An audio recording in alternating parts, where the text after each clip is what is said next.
Butt Naked TV. Just got a song in my head that me and my homeboy made shortly after my brother died. Thoughts of Greek as I sit and look at my feet. Head down, my smile is upside down. I lost my brother and a part of my soul. And while I'm making this song, nobody knows the pain that each day brings to my life while I'm on my knees weeping. Fuck this life.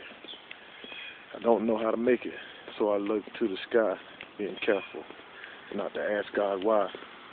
My love for my brother will be for good.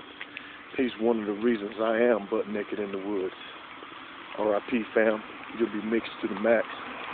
I'm gonna rip you to the fullest, and that's a fact.